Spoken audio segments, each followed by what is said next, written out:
just a little run through how it looks. I'm gonna try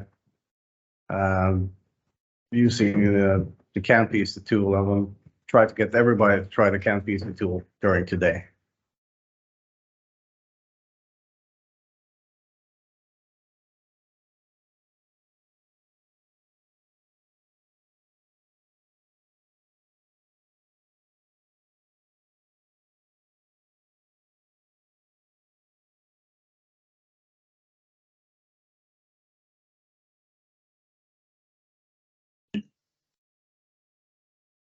So, yeah, starting at the cabin.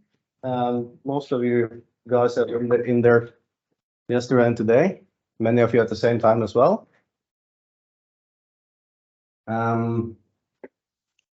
Just going through the different cabin controls. We had a short look in the display yesterday, so we're going to have a bit more detailed look into that as well day today. For the cabin, so for the basic controls, you have the light and wipers. You have the retarder control, the kind of setting of the retarder force. You have your LCD display. You have the keypad, which controls all the lights functions, suspension, the menus on the LCD, so on. The gear selector. We have the tip lever, controls the body up and down. Parking brake switch. And also the optional mirror adjustment switch. All machines come with a radio. And we have the control panel for the heater and air conditioning. So that's kind of the basic controls in the cabin. For the retarder switch, as I mentioned, you can use it to adjust the retarder in 4 steps. There's also an optional way of controlling the retarder. So the retarder is activated when you lift your foot off the throttle. And if you push your foot down back on the throttle, you can modulate the retarder by using the throttle pedal. Then it's kind of stepless adjustment by using your foot.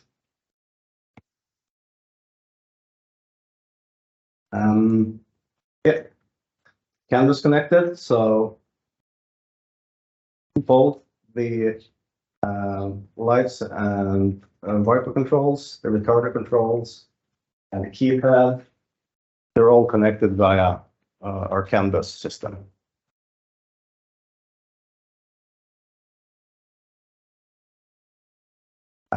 Yeah, or for keypad,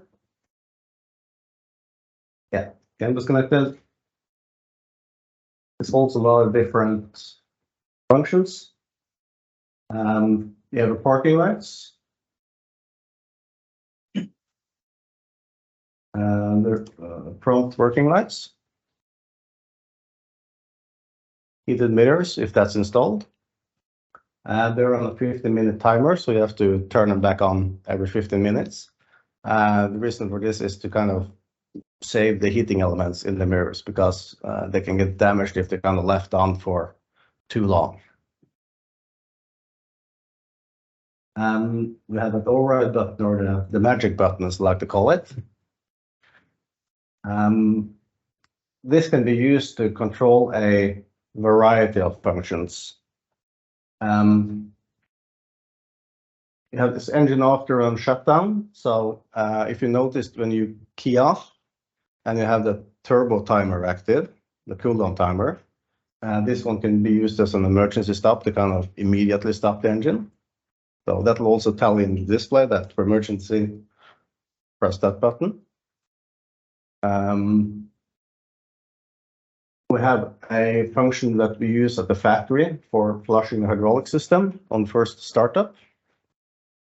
So what we do is that we hold the button while we crank the engine. And when the engine is started, we release the button. And what it does, it doesn't activate the brake accumulator charging. So it just circulates the oil through the main control valve on the machine, just through the valve and through the fan. and back to tank again, just for flushing the main gallery in the valve. If you have an electrical fault on the accelerator pedal, you can push the button and it gives you 1200 RPMs. So it's a limp home function. If there's a transmission failure, let's say there's an electrical fault or something on second gear, you can push this button, place the machine into gear, and it will try to find an alternative gear just for a limp home function, just so you can move the machine. This machine has a vehicle speed limit when the body is raised. You can override that function. That's just in case you have a sensor failure. The truck has a 1000 RPM limitation when you start it in cold, when the engine is cold, so you can override that function. We also have something called body over center monitoring. That's a feature where when the VCU picks up that the gravity is starting to pull on the body, it acts kind of like a soft stop. So you can override that, so you can kind of power the body at full speed to the end. So you can override that soft stop function. And you also can use it to control the suspension. So you can manipulate the suspension like I did here yesterday. So then you can activate this button. So this is the selector button for automatic suspension control or manual suspension control. So you hold it for a couple of seconds, this light will illuminate, and then you can use the override button together with the keypad arrows to manipulate the suspension manually. The idea behind this manual function is when you load the truck onto a trailer, or if you're doing service work, you can depressurize the suspension system and lower it all the way down if you're doing repair work. Or if you're loading onto a truck, you want to have the frame of the truck resting on the trailer when you tie it down. Because if you tie the truck down to a trailer with the suspension raised, the suspension will start to leak a little bit over time, and you can risk chains coming loose. So, is that what you use to adjust the? Yeah. It's the same thing. You say just for playing around a bit, but the kind of main function is when you have the truck on a trailer, because the hydraulic system, it's not 100% sealed. There is some kind of small leak, so if you tie it to a trailer and start driving, the suspension will kind of leak down a little bit. The tensioning chains will come loose, and at some point, you can risk the truck falling off. You can lower it. When you transport it, yeah, so it's be lowered all the way down. So it's kind of either resting on the suspension or you rest the front of the truck down on the trailer.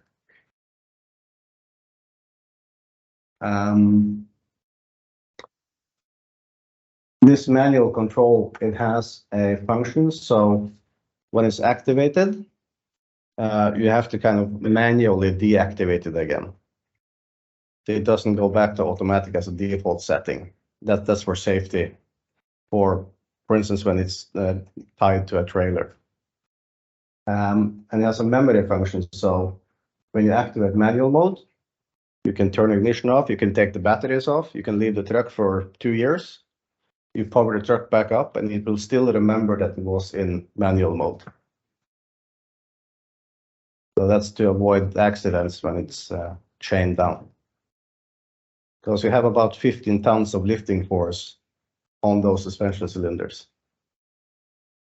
So if they're, you can probably damage a trailer quite badly.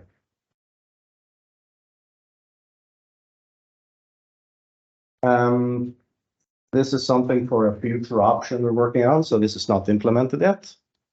But we're looking into kind of a traction control system. It's basically just automatic engagement of differential lock, but this is future, so it's not in use at the moment. Then you have a differential lock on off.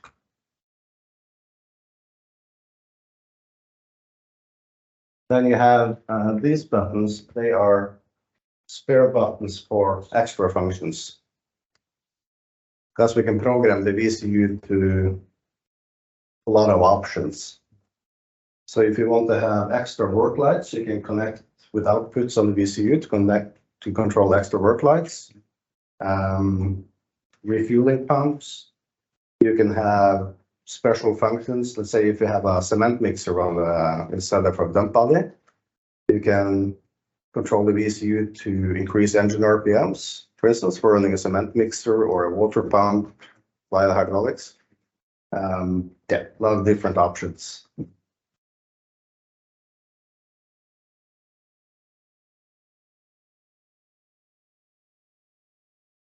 Yeah, main lights, cab lights, the data working lights,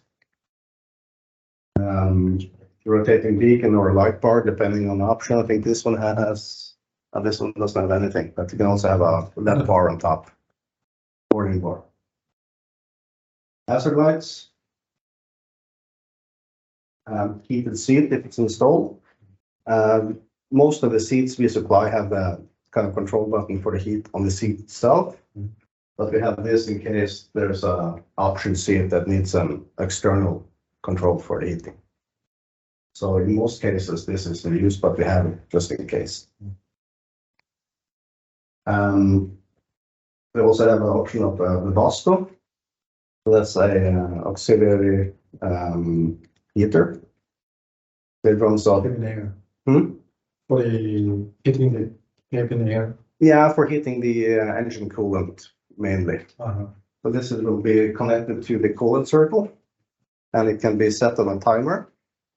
So you can start it, for instance, an hour before you go to work in the morning, and the machine coolant engine is kind of warmed up.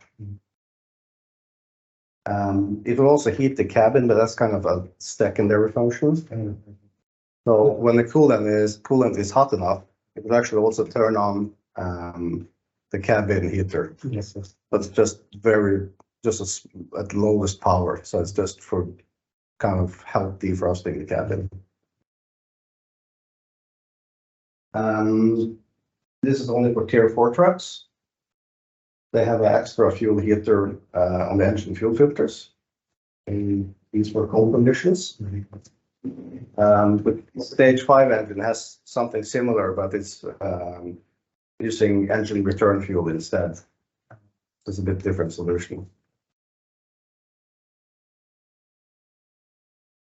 Yeah, and display controls.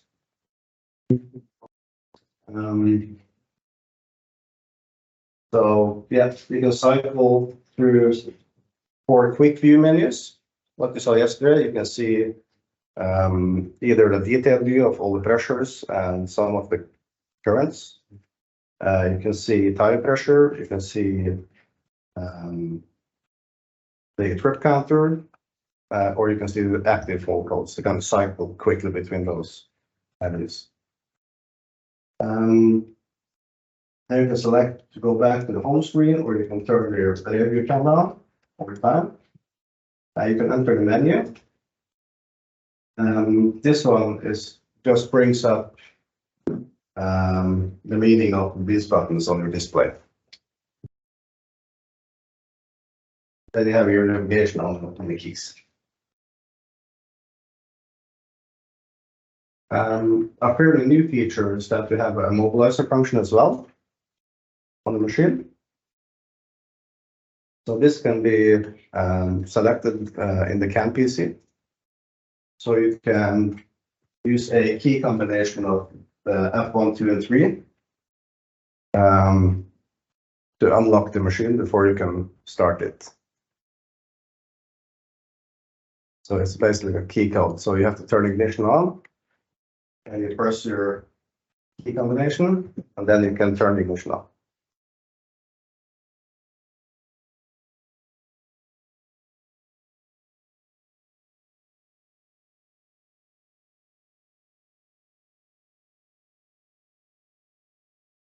frequently used?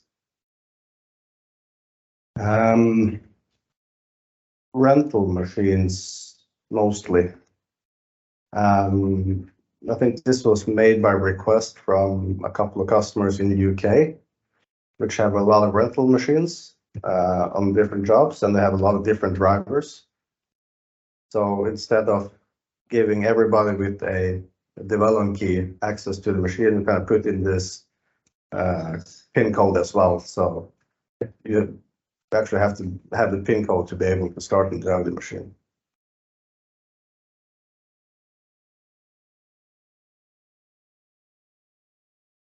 Yeah. So you turn the ignition on, you hold the magic button, and you type in your key combination. Yeah.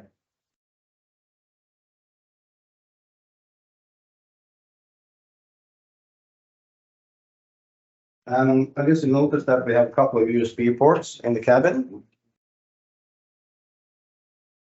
This one is for charging your phone. This one is not for charging your phone. That second USB here, that's for doing software updates to the display. Yeah. So I don't recommend charging your phone off this one. Does it have a regular power supply? It has a regular power supply. So you can do it, but I recommend you not to. So, because the problem is if you have a charging cable with a shortcut in, you'll damage the power supply in the display. So I recommend to use this one for charging your phone.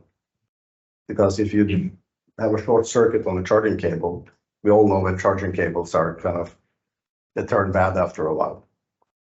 This just short circuits a fuse. If you short circuit this one, you short circuit the display. So that's why you put a cap on it as well to try and discourage people from using it. So ideally, it should be hidden somewhere, but we haven't.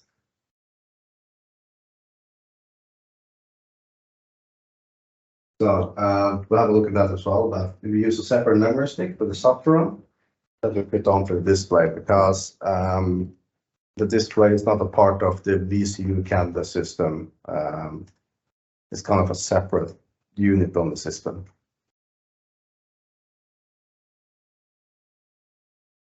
Yeah, display.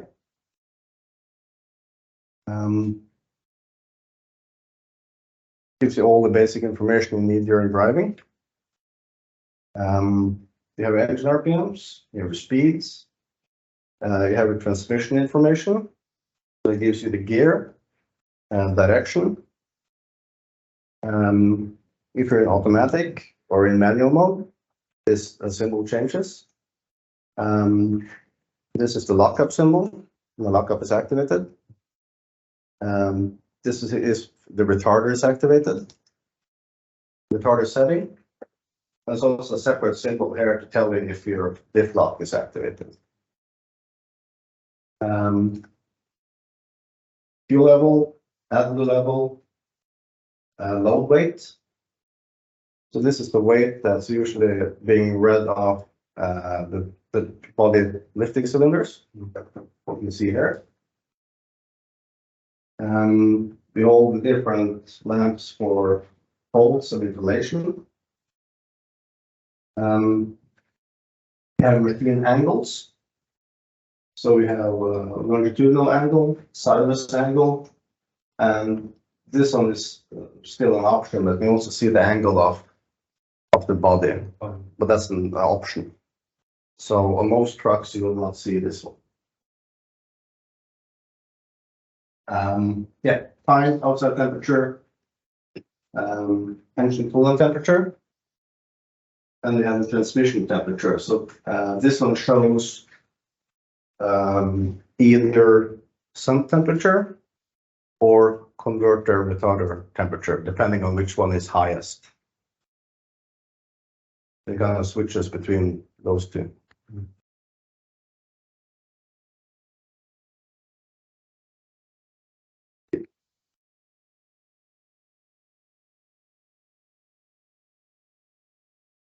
And that center part of the screen we use for various information. So for instance, if your coolant timer is active, this will come up. If you start driving without taking the parking brake off, there will be a big red symbol in the middle. So it's got additional information in there.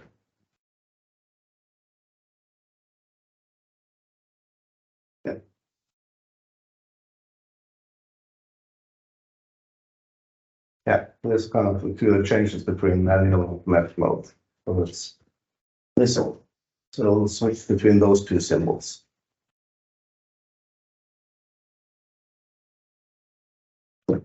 Yeah. 이게 차체 센서는 어디냐고.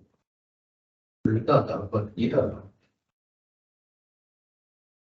프론트에도 있고, 리어에도 있어. 이게. 프론트를 담당하고 있는 차체 센서가 있고, 리어를 담당하고 있는 차체 센서가 있어.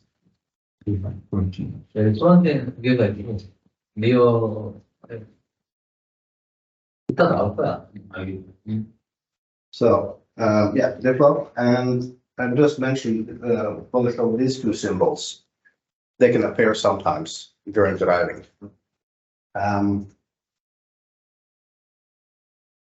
It will appear as padlock above the gear symbol. This can happen if you're doing if you have gear hunting. Let's say you're going up a hill and the machine is kind of going between two gears up and down frequently. At some point, the TCU will decide that due to this constant up and down shifting, you're starting to overheat the clutch, and it will discontinue shifting for a short period to allow for the clutches to cool down. Then this one of these two symbols will appear depending on the condition. So this one, this appears, you will have limitations on up and down shift. If this one appears, we have limitations on up and down shift and direction change as well. And this will stay active until the TCU has decided that the clutch has cooled down. So it doesn't measure the temperature, but kind of calculates via machine speed, engine torque, the kind of heat being transferred into the clutch. Our fault code, the just fault code is appeared. No, this is not fault code. No, it just appears as this symbol. Okay. Yeah. Yeah.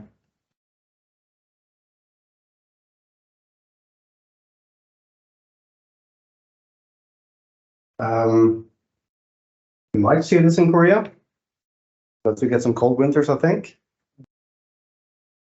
So if you start a machine in the morning now and it's between 0 to 5 Celsius, this yellow snow symbol will appear, and you have a limited amount of gears. It will not connect the lockup, and it will limit you to 4th gear, just to be a bit nicer with the transmission when it's cold, so you don't take off at full speed with an ice cold transmission. If the oil temperature in transmission is below 0, it will not allow you to go into gear until you reach above 0. It's just to help save the transmission a little bit in cold conditions. Protection.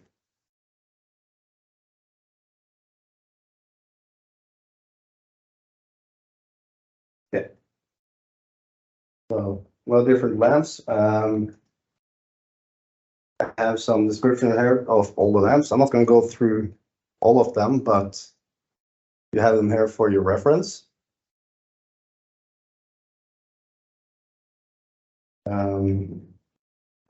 There's a couple of important ones. This one, stop the engine. And if you see this one, then you should also stop the machine. This one is connected to that emergency steering pump. And it means that you probably don't have any pressure coming from that pump. And if you lose your main hydraulic pump, it means that you will not have any steering at all. Yeah. So this is kind of a big safety thing. If you see this during operation, you should stop and check the problem. If it's the pump or if it's the sensor. 주관인가 뜨거나 시동이. 그치, 하나 시동을 꺼야 돼. 그 꺼야 돼. 엔진 오일 저거 있는데 스티어링 아예 문제가 있다고. 그래서 메인 스티어링이 안 되면 이게 이번은 식으로 돌아갈 때 해야 어젠지가 아예 안 된. You lose your backup if this is illuminated. 안전을 위해.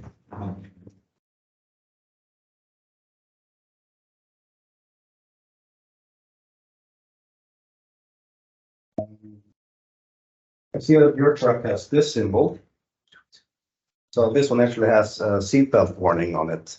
Yeah. And I have to check, but I'm guessing it also has speed limitation until you put your seatbelt on. Yeah. Different engine failures for the AdBlue or after treatment system.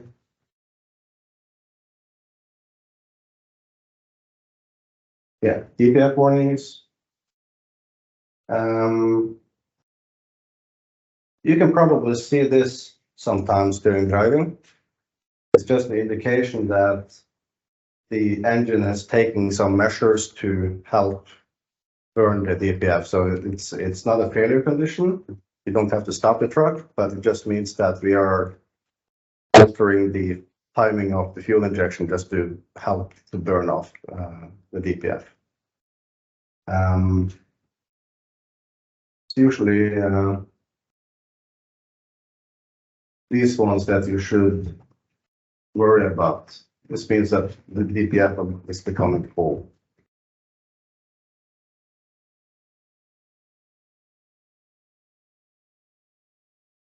Yeah, fuels, lights, different ones.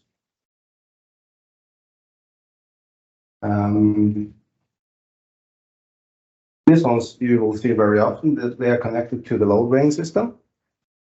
So they will tell you if you're getting close to the nominal payload or if the machine is overloaded. So it's information for the driver that he will see.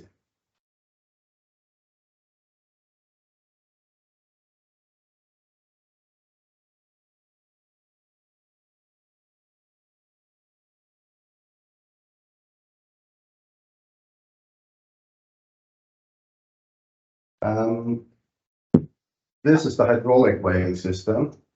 On the DF45, we have an additional load weighing system. It's called the OLP. And this is kind of an active payload meter. So for the hydraulic load weighing system, this only measures when you're dumping the load. So you won't know that you're overloaded until actually lifting the body. That's why we introduced the OLP. So it's kind of a direct reading of the load being put into the machine. So, and it's connected to those traffic lights you see in the back of the cabin. So they can inform the loader operator that when the machine is fully loaded. So that basically, this is how it looks in the cab. And there's, let's see, also connected to the traffic lights with the same colors. So you have the green lamp on the machine. You're starting to load. Yellow, you're starting to get close to maximum capacity. And red, it's usually full, or if it's flashing, it's overloaded, depending on the lamp state.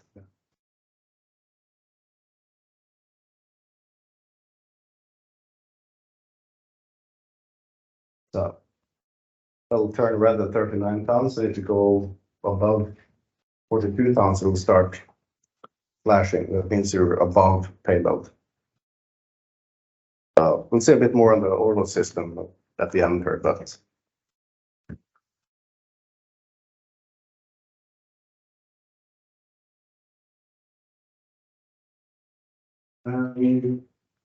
yeah. Sideways restriction, you can put that in, so you won't lift, can't lift the body if the machine is at too much of an angle. That will come up as information.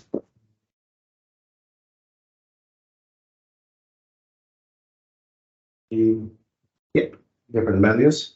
In your training material, there is a display manual if you go to extra info. Sorry. Where was it?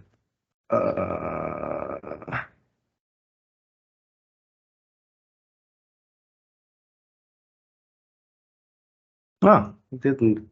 It's missing, I think. Oops. No, there it is. It's under software. So you have a manual showing all the features of the display. So here you can see all the different layout of the menus. You can click inside the document. So you can, for instance, go to, let's say, screen status. You can see directly what's under the different menus.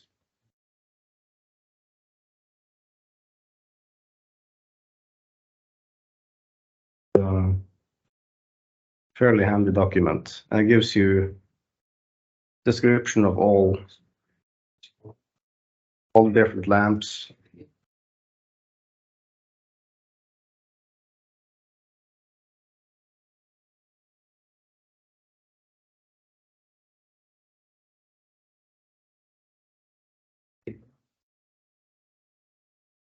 Yeah. It's a very nice addition to use for just seeing all the different menus inside the display.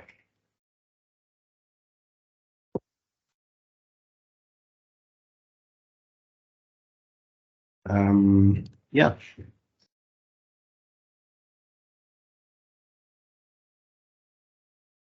We're talking about the DPF.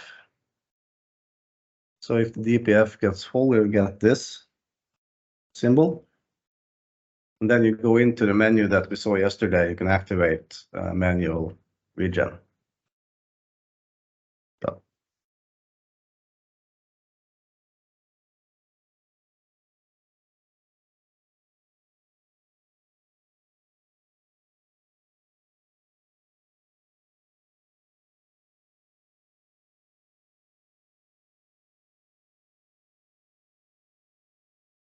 Questions? All good? Yes. It's not clear for me. Yeah. Regarding immobile lighting function. Oh yeah. Can you go back to the page about it? Let's see here.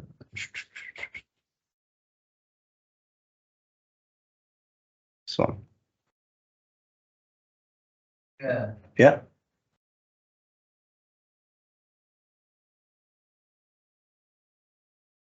There way to set the immobilizer function? Yes. How we can do? Yeah. So this is activated by CanPC. Use Okay. CanPC, and it's a kind of option you select if you want to use the immobilizer.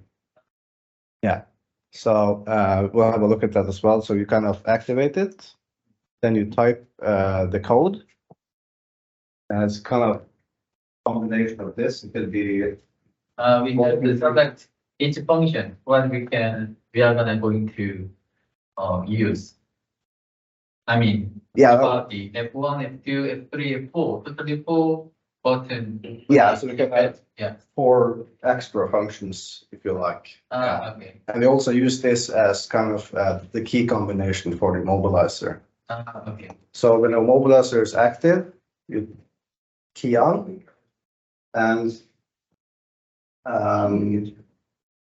you press the magic button, then you can type in your code. You hear the machine go beep beep, and then you're allowed to turn the ignition to start.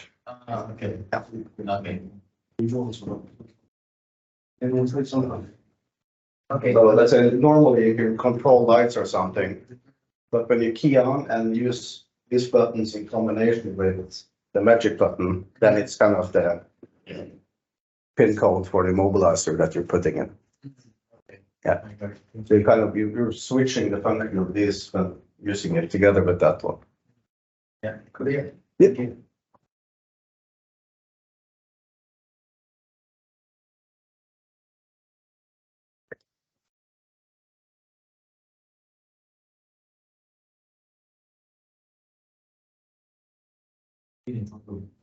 일본어. 그 노멀라이즈를 그 F1이라는 거를 이제 어떤 it's like a sequence, right? You have to. Yeah, so you select your sequence in CAN-PC.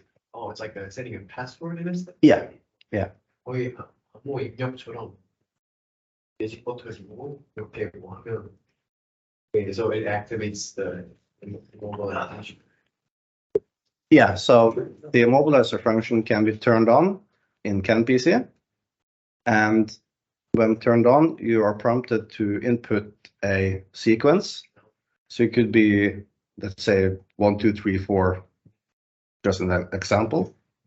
And when this is then stored, when you want to start the machine, key on, then you have to put in 1, 2, 3, 4 before you're allowed to turn to start.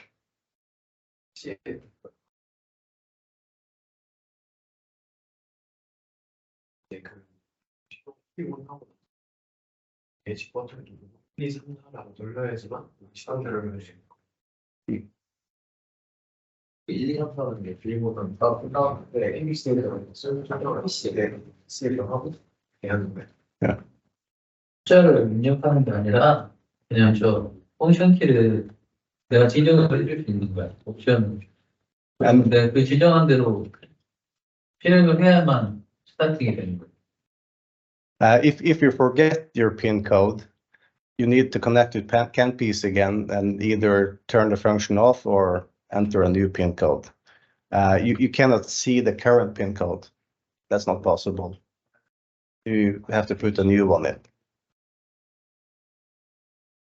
So there's no kind of readout of what the password was.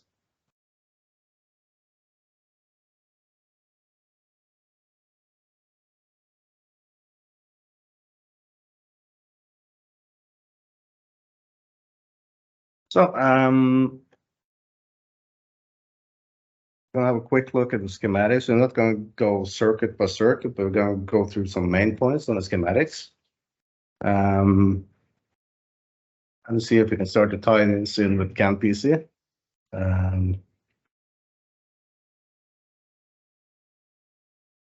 This here kind of shows you some of the basics inside the cabin and different components on the truck. So our wiring schematics is basically split into 3 different groups if you have looked at the schematics. They're included in your presentation. So there's one for internal in cabin. There's one handling all the wiring on the outside of the cabin, like machine wiring harness. And there's one schematic for engine power supply and options. So have a look at those there. So most importantly for the cabin, this contains our VCU. So this is the control unit that controls all the machine functions. So that originates from the cabin.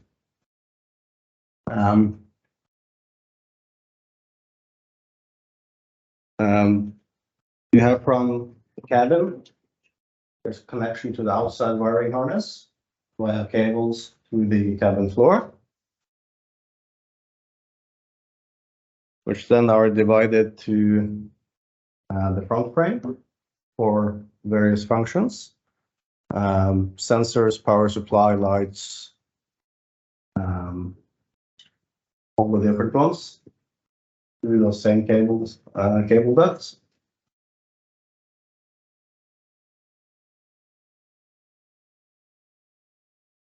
And this is kind of the rough schematics of all the components that they have in the front frame, except for the engine. We have your fuel level sensor, hydraulic level sensor, brake cooling, temperature sensors for the front brakes, the vacuum sensor for the filter, coolant temperature. You have the suspension sensors. So we'll have a look at those as well a little bit. There's 3 sensors kind of monitoring that automatic suspension. Come back to that. Yeah, lights, level sensor for transmission, that kind of stuff. For that airframe, it's not too much going on. And a single harness. You reach the temperature sensors of tandems and the brakes. We have a sensor kind of monitoring if the body is up and down, the body down sensor, so an inductive sensor. And we have something called a RU3 unit. So this is basically an angled sensor for the airframe, but it also connects into the temperature sensors, turning into CAN data. So in person, what's this one is good? these are the temperature sensors for the rear axle and for the rear brakes. And all these 3 sensors are connected into this angle sensor unit. It's basically a small CAN controller. We're trying to turn this analog data into canvas information.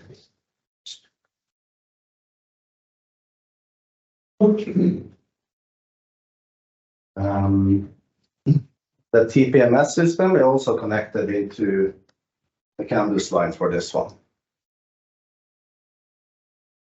So the receiver that is sitting approximately here is also connected to that one, that TPMS receiver.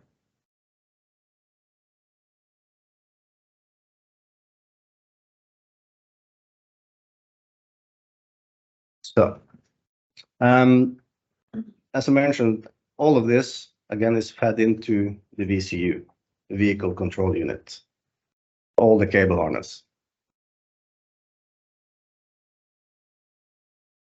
There's a black box about the size of this screen.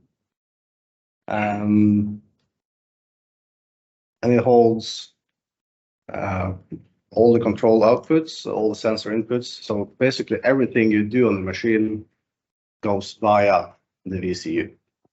If you open the door, there's a switch on the door going to the VCU, and VCU activates the light in the roof when you open the door. So everything goes through the VCU, basically.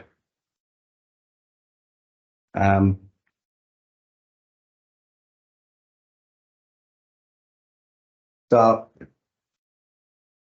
there's a lot of different terminals. High-speed CAN bus. It has an internal GPS receiver as well.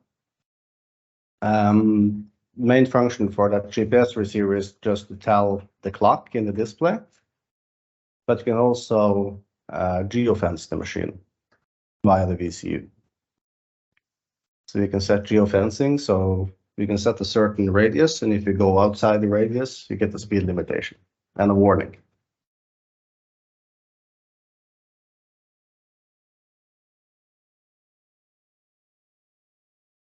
So, yeah, as I mentioned, electrical interface for all equipment. It controls our CAN bus system. So we have 3 CAN bus lines on the machine. We have CAN 1. That's primarily between engine and transmission. CAN 2. That's for your controls in the cabin.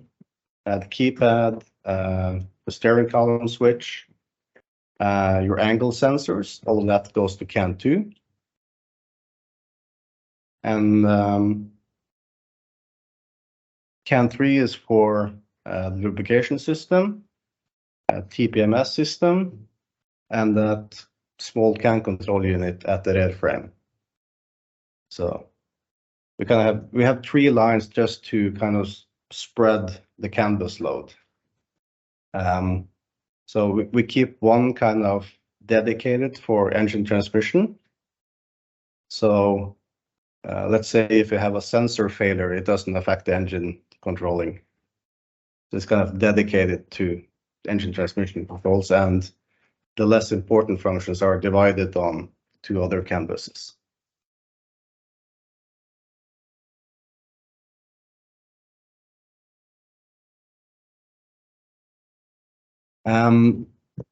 We have histogram logging inside the VCU, so we can monitor everything that's going on. We have statistics and counters and graphs for everything, which we'll have a look at when we get to CAN PC.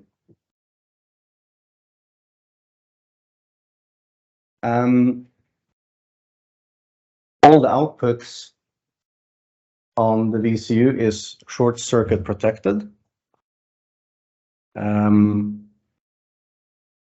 They have a virtual fuse. So normally if there's a short circuit, the software will detect it and cut the power supply. It's like a virtual fuse, and this will reset by ignition on and off. And we have these the normal fuses as a kind of a backup in case there's a hardware failure. So we also have normal fuses, but they're kind of a backup to the software fuse that we have for each output. So let's say if you go to output for controlling the lights now, the VCU is actually monitoring the current going through that circuit. And if the current becomes too high, it will close it, because then it has detected a short circuit. And you also get a fault code for it. We also have open loop control. So if you disconnect the function, the VCU will see that, let's say the light is missing. It will give you that this light has open loop.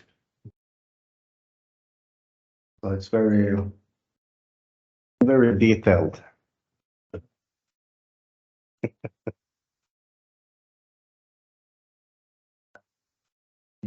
VCU has, remains, for the future.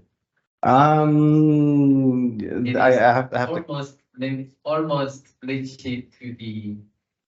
No, we still have some spares. So yeah. So we're when designing this VCU, so the old VCU and older machines was VCU 2. That one was basically full. Yeah. So when we designed the VCU 3 and implemented in the new machines, we kind of added a bit more extra outputs. So we should be covered for most of the things you want to put on the machine. Okay. Yeah.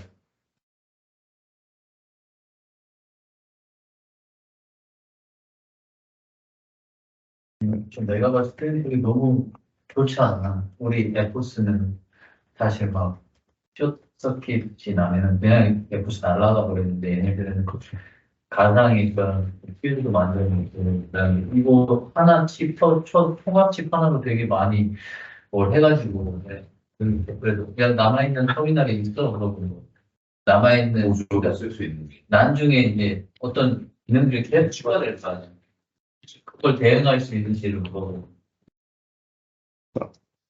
When the VCU cuts off the circuit, there is like an abnormal current. Yeah. You connect it.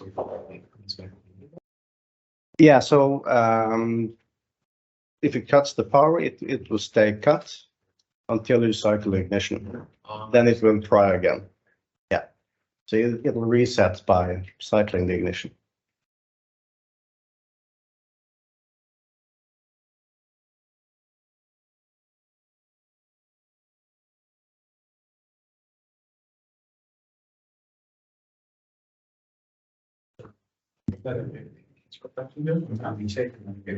다시 이제 연결을 하고 So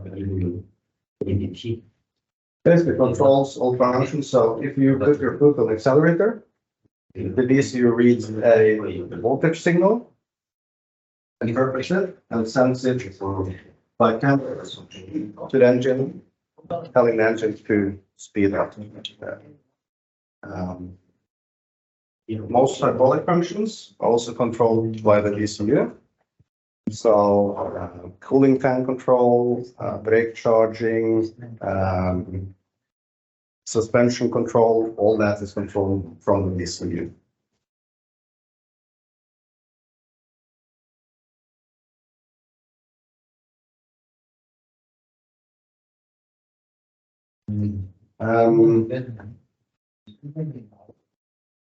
The VCU is not a serviceable part.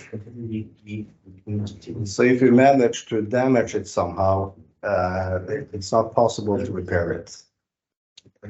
Yeah, so you can't replace internal components because this is filled with epoxy resin. So there's a big print plate inside and it's covered with epoxy resin for protection. But also you can't repair it. They get a new one. Yeah, you have to get a new one. 이제 그 어떤 분이 우리 고장나면 그 전체적으로 그 서비스를만 할 수 없고 통째로 못 봐야 돼. Upgrade the software. Yeah. So that's part of the maintenance is kind of updating software for the VCU because we release new software, operating software for this fairly often. So that should be a part of the maintenance. If you're doing a service, you do the oil and filters and you connect to the canopies to updates, but we'll come back to that. Yeah.